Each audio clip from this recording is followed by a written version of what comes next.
Introducing the all-new Italiano range of pizza. Pizza Ultimo. Pizza Hut. கிண்டிவாங்குடையில் பெண் ஒருவரை பணைய கைதியாக வைத்திருந்த ஒருவர் போலீசாரின் துப்பாக்கி பிரயோகத்தில் பலி. பாராளுமன்ற உறுப்பினர் ஜெயலலிதா ஜெயவர்தனவின் பொது உடல் இன்று நல்லடக்கம்.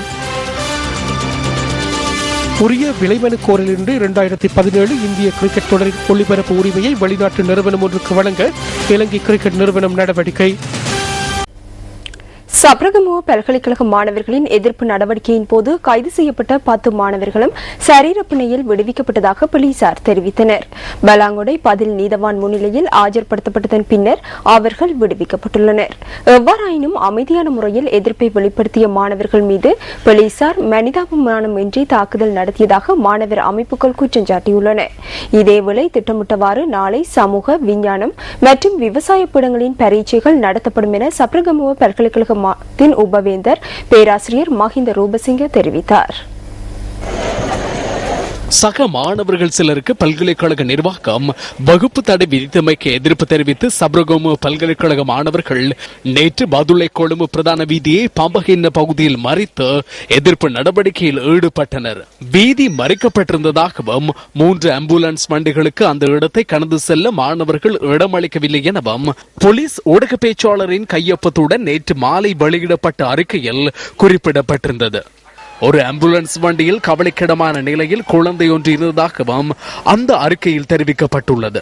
அந்த ஆம்புலன்ஸ் வண்டி வீதியை கடப்பதற்கான வசதியை ஏற்படுத்த முயற்சித்த போலீசார் மீது எதிர்ப்பு நடவடிக்கைகளில் ஈடுபட்டிருந்தவர்கள் கற்களை எறிந்ததாகவும் அதில் குறிப்பிடப்பட்டுள்ளது. போலீசார் மீது தாக்குதல் நடத்தப்பட்டதை அடுத்து எதிர்ப்பு நடவடிக்கை கலைப்பதற்காக கண்ணீர் புகை பிரயோகம் மேற்கொள்ளப்பட்டதாகவும் போலீஸ் ஊடக பேச்சாளரின் அறிக்கையில் தெரிவிக்கப்பட்டுள்ளது. போலீசாரினால் தெளிவுபடுத்தப்பட்ட குறித்த சம்பவத்தின் காட்சிகள் நமது கேமராக்களில் இவ்வாறு பதிவாகியிருந்தன.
அமைதியான முறையில் இந்த நடவடிக்கையை நாம் முன்னெடுத்தோம். போலீசார் கலக தடுப்பு பிரிவினரை ஈடுபடுத்தி மிகவும் கொடூரமான முறையில் ஆர்ப்பாட்டத்தில் ஈடுபட்ட மாணவர்கள் மீது தாக்குதல் நடத்தினர். பல்கலைக்கழகத்தை சூழவிருந்த அனைத்து விடுதிகள் மீதும் கண்ணீர் புகை பிரயோகம் மேற்கொண்டனர்.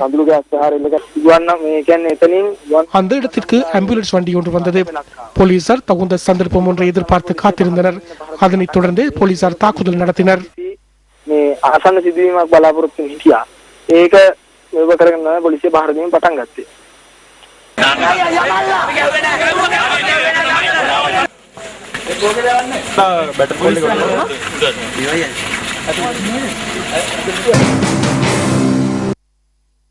තත්ත්වය සමතයකට පත් කරන්න කටයුතු කරනවා වෙනුවට විශ්වවිද්‍යාල පරිපාලනය ඒ වගේම ආරක්ෂක අංශ நிலைமையை சமரசப்படுத்துவதற்கு பதிலாக பல்கலைக்கழக நிர்வாகமும் பாதுகாப்பு தரப்பும் உயர்கல்வி அமைச்சும் ஒடுக்குமுறையை பயன்படுத்தி அதிகாரத்தை பயன்படுத்தி எதிர்ப்பு நடவடிக்கை கலைப்பதற்கு நடவடிக்கை எடுத்தனர். தப்பிச் சென்ற மாணவர்களை பாதுகாப்பு பிரிவினர் விரட்டி தாக்கினர். நோய்வாய்ப்பட்டிருந்த சில சகோதரர்களை தங்கியிருந்த இடங்களில் இருந்து இழுத்து வந்து தாக்குதல் நடத்தினர். அதேபோன்று வீடுகள் மற்றும் வர்த்தக நிலையங்களில் இருந்து தாக்குதல் நடத்தினர். සබරගමුව සරසවිය තුළ වදකාගාරයක් වගේ சபரகமு பல்கலைக்கழகம் சித்திரவதை கூடத்தை போன்று காட்சியளித்தது. அரசியல் அழுத்தம் நிறைந்த சூழல் உருவாக்கப்பட்டுள்ளது. இந்த நடவடிக்கையுடன் அரசாங்கத்திற்கும் போலீசாருக்கும் தொடர்பு உள்ளது. மனிதாபிமானமற்ற முறையில் தாக்குவதை நீங்கள் கண்டிருப்பீர்கள். இதே ரத்தினபுரியில் 5 நாட்களுக்கு முன்னதாக எம்லிபிட்டி பிரதேச சபையின் தலைவர் அமில போலீஸ் உத்தியோகத்தர்கள் 2 மீது தாக்குதல் நடத்தினார். ஒரு விசேட போலீஸ் குழுவினால் கூட அவரை பிடிக்க முடியாது. கைது செய்யப்பட உள்ளதாக கூறப்படும் பிரதேச சபை தலைவர் வாய்ஸ் கட்களை வழங்கினார். தமது உத்தியோகத்தர்கள் மீது தாக்குதல் நடத்தியவரை கூட கைது செய்ய முடியாத நிலைக்கு இன்று போலீசார் தள்ளப்பட்டுள்ளனர். போலீஸ் உயர் அதிகாரிகள் தமது நிலையை பாதுகாப்பதற்கு பதிலாக பல்கலைக்கழக மாணவர்கள் மீது இவ்வாறு தாக்குதல் நடத்துகின்றமை மிகவும் அபாயகர நிலைமையாகும். සරසව ශිෂ්‍යයන්ට මෙහෙම පහර දීම ඉතාම භයානක තත්ත්වයක්. இந்திய கிரிக்கெட் சபை தலைவர் என் ஸ்ரீனிவாசன் இன்று தனது பதவியிலிருந்து தற்காலிகமாக விலகிக் கொண்டார். இன்று மாலை சென்னையில் நடைபெற்ற இந்திய கிரிக்கெட் நிர்வாக குழு செயற்பாட்டுக்குழு கூட்டத்தில் இந்த தீர்மானம் எடுக்கப்பட்டது என இந்திய ஊடகங்கள் செய்தி வெளியிட்டுள்ளன. IPL போட்டிகளில் இடம்பெற்ற ஆட்ட நிர்ணயத்துடன் தொடர்புள்ளது எனும் சந்தேகத்தில் கைது செய்யப்பட்ட சென்னை சூப்பர் கிங்ஸ் குழு உறுப்பினரான குருநாத் மெய்யப்பன் ஸ்ரீனிவாசனின் உறவினராவார். முடிவடைந்த IPL போட்டிகளில் ஆட்ட நிர்ணயத்தில் ஈடுபட்ட குற்றச்சாட்டில் ராஜஸ்தான் ராயல்ஸ் அணியின் ஸ்ரீசாந்த் உள்ளிட்ட 3 வீரர்களை புதுடில்லி போலீசார் கடந்த 15ஆம் தேதி கைது செய்தனர். இந்திய கிரிக்கெட் கட்டுப்பாட்டு சபை தலைவர் என் ஸ்ரீனிவாசனின் உறவினரான குருநாத் மெய்யப்பனும் குறித்த குற்றச்சாட்டில் மும்பை போலீசாரால் கைது செய்யப்பட்டார். அதனைத் தொடர்ந்து இந்திய கிரிக்கெட் கட்டுப்பாட்டு சபை தலைவர் பதவி விலக வேண்டும் என முன்னாள் வீரர்கள், அரசியல்வாதிகள் உள்ளிட்ட அந்த நாட்டு மக்கள் வலியுறுத்தினர். இதேவேளை இந்திய கிரிக்கெட் கட்டுப்பாட்டு சபையின் செயலாளரும் பொருளாளரும் வெள்ளிரவு பதவி விலகினர். IPL போட்டிகளில் ஆட்ட நிர்ணயம் இடம்பெற்றதாக வெளியான தகவல்கள் மற்றும் மனக்கசப்பு காரணமாக தாம் இந்த தீர்மானத்தை எடுத்ததாக அவர்கள் தெரிவித்தனர். இந்திய கிரிக்கெட்டில் எழுந்துள்ள இந்த பிரச்சினை தொடர்பாக ஆராய்வதற்கு அந்த நாட்டு நிர்வாக சபையின் செயற்பாட்டு குழு சென்னையில் இன்று கூடியது. ஆட்ட நிர்ணயம் தொடர்பான விசாரணைகள் நிறைவு பெறும் வரை தலைவர் பதவியின் செயற்பாடுகளில் இருந்து விலகியிருக்க ஸ்ரீனிவாசன் இந்த கூட்டத்தில் இணங்கியதாக இந்திய ஊடகங்கள் தகவல் வெளியிட்டுள்ளன. இதன் காரணமாக இந்திய கிரிக்கெட் கட்டுப்பாட்டு சபையின் அன்றாட நடவடிக்கைகளை முன்னெடுக்க முன்னாள் தலைவரான ஜெக்மோகன் டால்மியா நியமிக்கப்பட்டுள்ளார். இந்திய கிரிக்கெட் சபையின் தலைவர் ஸ்ரீனிவாசன் இன்று தற்காலிகமாக விலகியுள்ளார். இந்த செயற்பாடானது திரைப்படம் போன்ற ஒன்றாகவே எனக்கு தோணுகின்றது. கடந்த காலங்களில் ஊடகங்களில் விடுக்கப்பட்ட அழுத்தம் காரணமாக அவர் இந்த நடவடிக்கையை எடுத்துள்ளார். கிரிக்கெட் நிறுவனத்தில் உள்ள அவருக்கு ஆதரவான சிலர் இணைந்து முன்னெடுக்கும் நடிப்பே இது. எமது கிரிக்கெட் நிறுவனம் தொடர்பாக நாம் கவனம் செலுத்தினால் இந்த நாட்டு தலைவர்கள் தமக்கு தேவையானவர்களை அந்த பதவிகளுக்கு நியமிப்பது அவர்களின் தேவைக்காகவே என்பது தெளிவாகும். என்றாலும் சிரச ஊடகம் போன்று ஏனைய ஊடகங்களும் இவ்வாறான தவறுகளை சுட்டிக்காட்டினால் இதனை விட பாரியதொரு மாற்றத்தை கிரிக்கெட் நிறுவனத்தில் ஏற்படுத்த முடியும். இந்த செயற்பாடுகள் தொடர்பில் எமது மக்கள் கண்களை திறந்து பார்க்க வேண்டும். இரத்தினபுரி மீகட்டிய பகுதியில் கழுகங்கையில் தோணி ஒன்று கவிழ்ந்ததில் தந்தையும் மகளும் உயிரிழந்துள்ளதுடன் அவர்களின் மகன் காணாமற் போயுள்ளார்.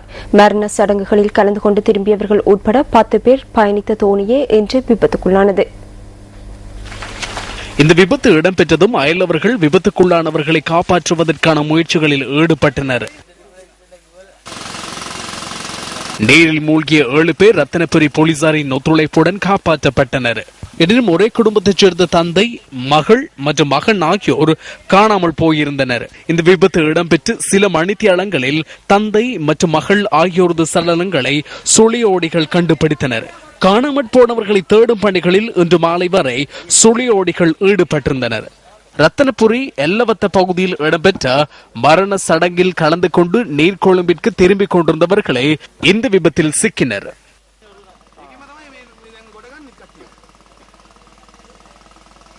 ரத்தினபுரி, மெஹிட்டிய மற்றும் எல்லவத்த ஆகிய பகுதிகளுக்கு இடையில் பயணிப்பதற்காக பயன்படுத்தப்படும் தோணியே இன்று விபத்துக்குள்ளானது. நிலவும் மழையுடன் கூடிய வானிலையினால் கழுகங்கை நீர்மட்டம் உயர்வடைந்துள்ளமையே இந்த விபத்துக்கு காரணம் என போலீசார் தெரிவித்துள்ளனர். மெஹிட்டிய மற்றும் எல்லவத்த ஆகிய பகுதிகளை இணைத்து பாலம் ஒன்றை அமைக்குமாறு பல வருடங்களாக மக்கள் கோரிக்கை விடுத்து வருகின்றனர். தமது கோரிக்கைகள் நிறைவேற்றப்பட்டிருந்தால் இத்தகைய விபத்துக்கள் இடம்பெற்றிருக்காது என அவர்கள் சுட்டிக்காட்டுகின்றனர்.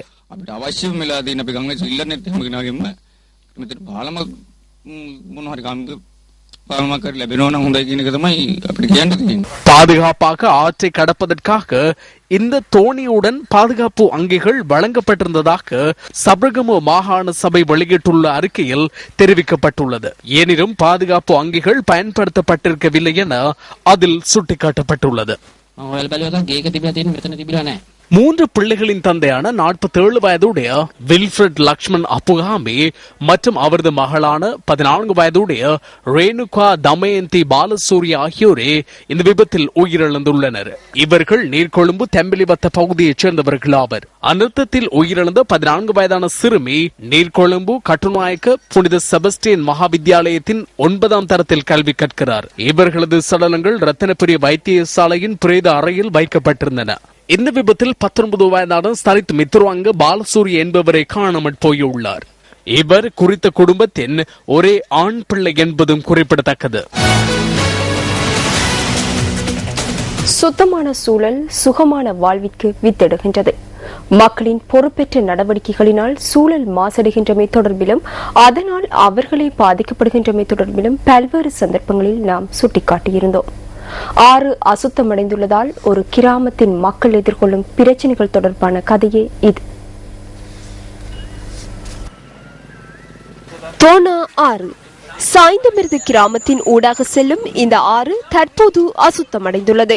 தோனா ஆற்றை சுத்தமாக வைத்துக் கொள்வதில் மக்களும் அதிகாரிகளும் ஆர்வம் செலுத்தாமை கவலைக்குரிய விடயமாகும். ஒரு சிலரின் இந்த பொறுப்பேற்ற நடவடிக்கையினால் துர்நாற்றம் வீசுவதாகவும் நோய் பெறவும் அபாயம் உள்ளதாகவும் ஆற்றை சூழவுள்ள பிரதேசத்தில் வாழும் மக்கள் கவலை வெளியிடுகின்றனர். நாய் அடிச்சு போற அதுக்குள்ள பூனை அடிச்சு போற வெடிச்சு எடுத்து நாத்தம் குடியிருக்காரு. எங்களுக்கு சின்ன பிள்ளைகள் எங்களை சுவாசிக்கிற காத்து நாத்த காத்த சுவாசி பிள்ளைகளுக்கு ஒரு நோய் நொடியும் நன்னீர் மீன்பிடியை ஜீவனோபாய தொழிலாக மேற்கொள்வோரும் பல்வேறு அசௌகரியங்களை எதிர்கொள்கின்றனர். மீனை பிடிப்பதற்காக தோனா ஆற்றில் விரிக்கப்படும் வலைகளில் மீனுக்கு பதிலாக குப்பைகள் மற்றும் கழிவுகளை சிக்குவதாகவும் மீனவர்கள் கூறுகின்றனர். இந்த மக்கள் இந்த குப்பை போடுறதால இந்த மக்கள் இந்த மீனை பிடிக்கிறவங்களுக்கு பெரிய கஷ்டமா இருக்கு. நாங்கள் இதில் 1.5 லட்சம் ரூபாய்க்கிட்ட நாங்கள் இந்த முறை மீன் பிடிச்சிருக்கோம். இந்த குப்பை போட்டதால் எங்களுக்கு பிடிக்கிறது பெரிய கஷ்டமாக இருக்குது. இதை வழிசாக்கி தந்தால் இந்த ஊரில் உள்ள மக்கள் நாங்கள் அங்கே போகவே இதிலே பிடிச்சி நாங்கள் இந்த மக்களுக்கு கொடுத்து நாங்கள் பிரச்சனைப்படுத்துவோம். சாய்ந்தமிருது கிராமத்தை ஊடறுத்து செல்லும் தோனா ஆற்றை சுத்தப்படுத்தி அழகுபடுத்தும் நடவடிக்கைகளை கல்முனை மாநகர சபை மேற்கொள்ள வேண்டும் என்பதே மக்களின் எதிர்பார்ப்பாக உள்ளது. நன்னீராக்கி அதன் மூலமாக மீன் வளர்ப்புகளை கொண்டு எத்தனையோ பேருக்கு தொழில் பெற்றுக் தரக்கூடிய ஒரு தோனாவாக இது அமைகின்றது. நல்ல சுகாதாரம் உள்ள மக்களாக ஆக்குவதற்கு இந்த அதிகாரிகள் நடவடிக்கை எடுக்கப்பட வேண்டும். எவ்வாறாயினும் ஆற்றை சுத்தமாக வைத்துக் கொள்வது தொடர்பில் ஆர்வம் செலுத்த வேண்டியது அவசியமாகும். தோனா ஆறு அழகாகவும் சுத்தமாகவும் பேணப்பட்டால் நன்னீர் மீன்பிடித்துறையில் முன்னேற்றம் ஏற்படும் என்பதோடு மக்கள் இயற்கை அழகுடன் தமது பொழுதினை கழிப்பதற்கு சந்தர்ப்பம் உருவாகும். தோனா ஆறு சுத்தப்படுத்தப்பட்டு அழகுபடுத்தப்படும் நாள் விரைவில் மலர வேண்டும் என்பதே அனைவரினதும் எதிர்பார்ப்பாக உள்ளது. ஹட்டன் டிக்கோயா நகரசபை எல்லைக்குட்பட்ட பகுதிகளில் வெள்ளத்தால் பாதிக்கப்பட்ட மக்களுக்கு இன்று நிதியுதவி வழங்கப்பட்டது. ஹட்டன் நகரசபை மண்டபத்தில் இன்று காலை இந்த நிகழ்வு நடைபெற்றது. இந்த நிகழ்வு பாராளுமன்ற உறுப்பினரும் பிரஜைகள் முன்னணியின் செயலாளர் நாயகமுமான ஜே ஸ்ரீரங்கா தலைமையில் இடம்பெற்றது. நகரசபை உறுப்பினர்கள், வர்த்தகர்கள் மற்றும் ஹட்டன் பிரதேச மக்களிடமிருந்து சேகரிக்கப்பட்ட நிதியே இவ்வாறு பகிர்ந்து அளிக்கப்பட்டது. 140 குடும்பங்களுக்கு இந்த நிதி உதவி கையளிக்கப்பட்டது. இவ்வளவு கூரைக்கு மேல் வெள்ளம் போயும் 30 அடிக்கு தண்ணி வந்தும் இந்த நூரேலியா மாவட்டத்தில் நடந்த இந்த விடயம் ஒரு டிசாஸ்டர் சோனாக அறிவிக்கப்படாமல் இது மூடி மறைக்கப்பட்டிருக்கிறது. ஆனால் இது வேற ஒரு மாவட்டமாக இருந்திருந்தால் இது டிசாஸ்டர் சோனாக அறிவித்திருப்பார்கள். இவ்வளவு துன்பத்தில் அவர்கள் இருக்கின்ற பொழுது நான் சென்ற பொழுது அவர்கள் அனைவரும் வந்து என்னோடு சென்று ஒவ்வொரு வீடு வீடாக சென்றார்கள். என்னிடம் நான் என்னத்தை தரப்போகிறேன் என்று அவர்கள் பார்க்கவில்லை. எங்கள் வீட்டை வந்து பாருங்கள் என்றுதான் கேட்டார்கள். ஒருத்தர் ஆத்துல அடிச்சுட்டு போயில யாரும் பாக்குறதில்ல. அவன் இந்து போறானோ, முஸ்லீம் போறானோ, தமிழன் போறானோ, சிங்களால் போறானோ பாக்குறது இல்ல. அவரை காப்பாத்த தான் பார்ப்போம். அதே மாதிரி நாங்க இன்னைக்கு இந்த பணத்தை உங்களுக்கு எல்லாத்துக்கும் வெவ்வேறையா பிரித்து கொடுப்பதற்கு நாங்கள் அதுகள் ஒண்ணுமே இங்க பார்க்கல. இங்க இருக்கிற அதிகாரிகளிடம் கொடுத்து உண்மையாக அந்த மாதிரி பாதிக்கப்பட்டிருக்கின்றார்களா என்று பார்த்து தான் கொடுத்திருக்கின்றோம்.